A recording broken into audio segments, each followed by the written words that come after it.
So my name is Majed Abusalama. I'm a Palestinian writer, a director of We Are Not Numbers, and a political activist in Europe. I'm based in Berlin at the moment, and my family is in Gaza. Majed, we've been trying to record this for a couple of days now, and it just so happened that, pretty much a few hours ago, you heard some pretty bad news. Can you just tell us what that was? That's actually the stories of our one of the Palestinian stories, the most extreme of them, excessive, extreme repression and fascism, I would call, of the Israeli criminal state that continues to enter every detail of our life, repress it and oppress it in many forms, and continues as we see in Gaza at the moment.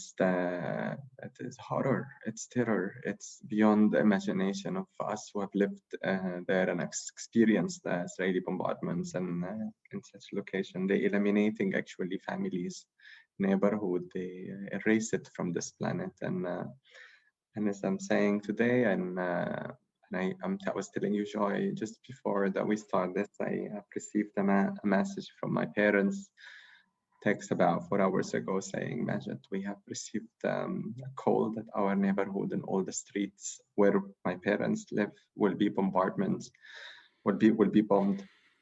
The story is the story, I think it might be not clear to others, but this is the Zionist ideology, it's the Zionist racist ideology that is criminal, that is based on ethnic cleansing of indigenous groups, that neo-colonial movement that came from Russia and Western world to actually put base for them in Palestine and colonize Palestine, and through colonizing us and controlling our spaces, our intimate spaces, invading every place, appropriating any things we have of our cultures, food, and life actually, and make us not control of anything other than survival. And there we see that my parents at the moment are at the edge of death. Actually, I might lose them tonight. You know, the problem is not my parents. The problem is that we have 30 people with my parents at home, and people we have more than 50,000 to 60,000 are outside, are in schools. They evacuated their homes. Lots of houses were bombardments. The kind of destruction that Israel have created this time is actually beyond an imagination. They are actually, the destruction have not left us with them. It's not the story. Is the story mainly is the crimes that we see, the war crimes, the crimes against humanity that we see and witness by Israel, where Israel is actually have a massive immunity worldwide. And this massive immunity can be clearly seen by actually the EU being have made their emergency meeting in Saturday. I've seen the written statements of concern and worried, which is an empty word.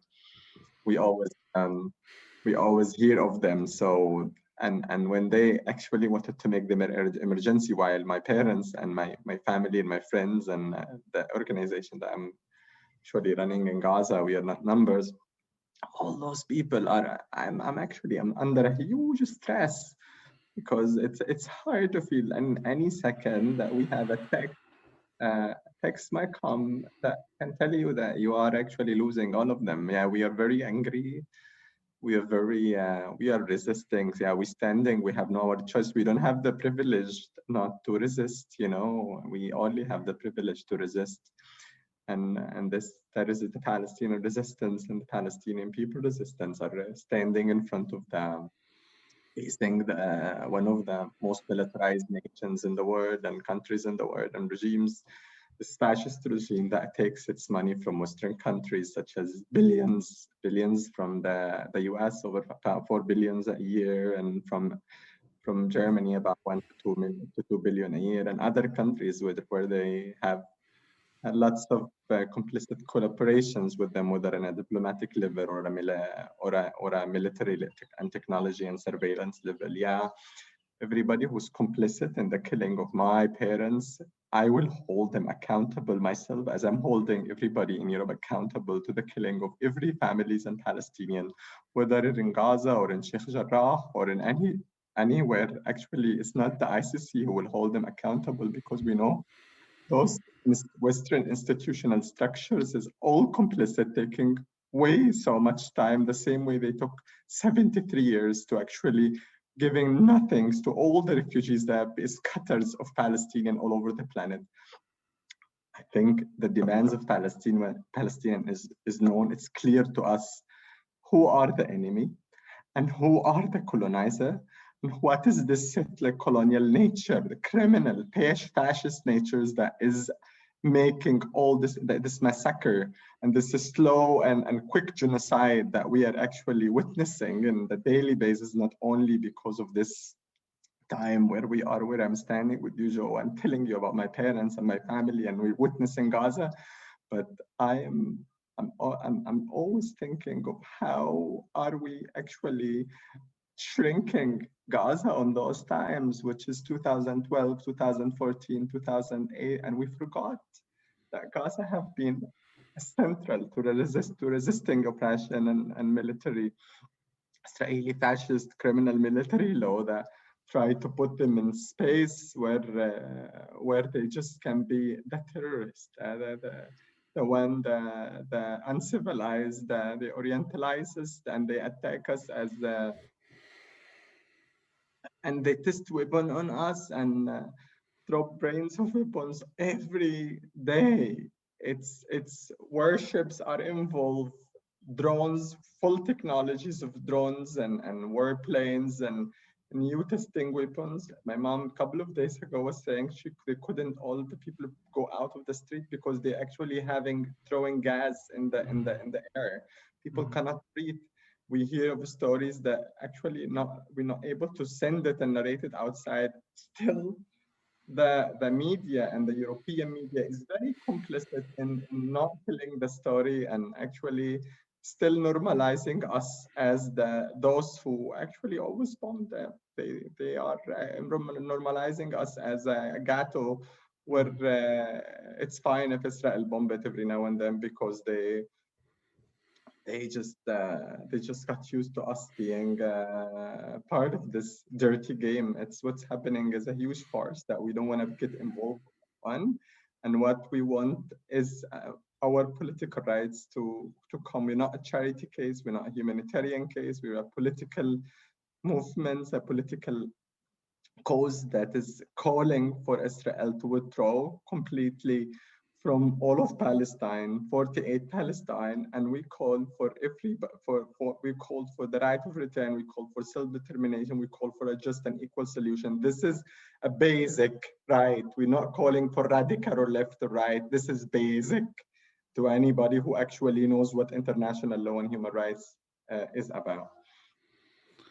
Majed, I know you have to go soon. Very quickly, if that's okay with you, can you talk about We Are Not Numbers? Because I think you guys do an amazing work. We Are Not Numbers is a decolonized place where Palestinians actually amplify like younger voices, making them narrate and archive the Palestinian everyday life within the Gaza Strip and beyond in the refugee camps in the Lebanon. And we have writers from West Bank and other places. The idea is to stop making Westerners talk about Palestine, making white people talk about Palestine, whatever experience they have in the field. I actually often as we see, they mislead things. Yeah, we have some good people in every place, but Palestinians have to step in and talk about their struggle, their rights without being censored, silenced by anybody, including Facebook, Twitter, and all this social media that censor and attack and block any voice that speaks of the struggle of the Palestinian for liberation. So our voice is the voice of Gaza now. You can follow us and you can read of the stories that we try to do. We humanize the story while still talk about the politics of every person and every story. We talk what is behind numbers. So because there is a lot of dreams and memories and details that people forgot that those are human beings with a much still them being a number that can be killed and murdered in any time by the Israeli criminal fascist forces. So, Majed, thanks a lot. I know you have to go. I hope everyone is safe. I know this is an empty wish at this point, but I hope so anyway. But You know, thanks for your time. like, yeah, I wish my family is safe. Thank you, Joe. Ciao. No worries. Bye.